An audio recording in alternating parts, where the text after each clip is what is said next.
চাঁপাইনবাবগঞ্জ ২ আসনে বিএনপির কেন্দ্রীয় কমিটির শিল্প ও বাণিজ্য বিষয়ক সম্পাদক এবং সাবেক এমপি আমিনুল ইসলামের প্রাথমিক মনোনয়ন বাতিলের দাবি জানিয়েছে বিএনপি নেতাকর্মীরা।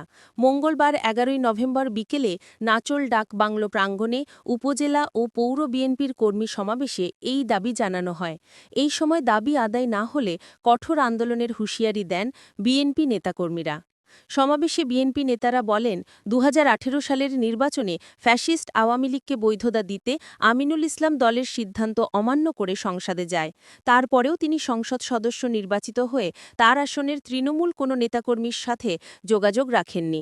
এমনকি তিনি এলাকায় কয়বার এসেছেন তাও প্রশ্নবিদ্ধ। এছাড়া ২০২০ সালে করোনার সময় তিনি এলাকার মানুষের কোনো খোঁজখবর নেননি। তাই প্রাথমিক মনোনয়ন পাওয়া প্রার্থী আমিনুল ইসলামকে বাদ দিয়ে মনোনয়ন বঞ্চিত যেকোনো ব্যক্তিকে মনোনয়ন দেওয়ার জন্য দলের ভারপ্রাপ্ত চেয়ারম্যান তারেক রহমানের নিকট দাবি জানান বিএনপি নেতাকর্মীরা।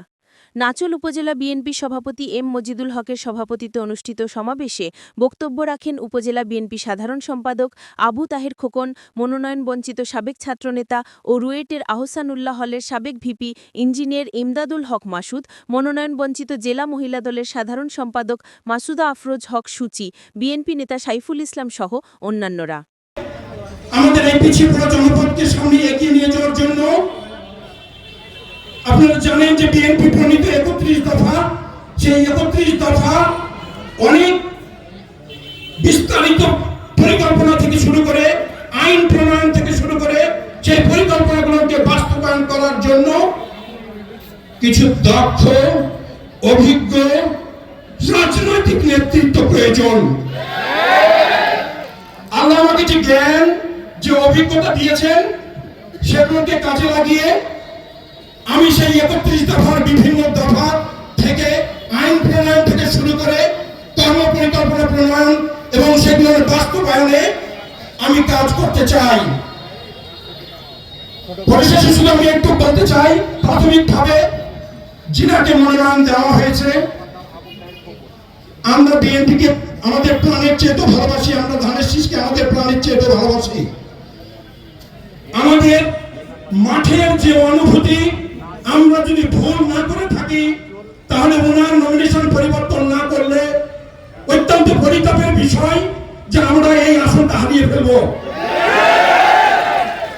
বিএনপি আজকে এই ৩ উপজেলা সহ জেলায় বিভিন্নভাবে দল উপদলে বিভক্ত হয়ে আছে। সেই বিভক্ত দলকে আবার একত্রে করার মতো, নার্সিং করার মতো ক্ষমতা সম্পূর্ণ একজন আমাদের নেতা লাগবে।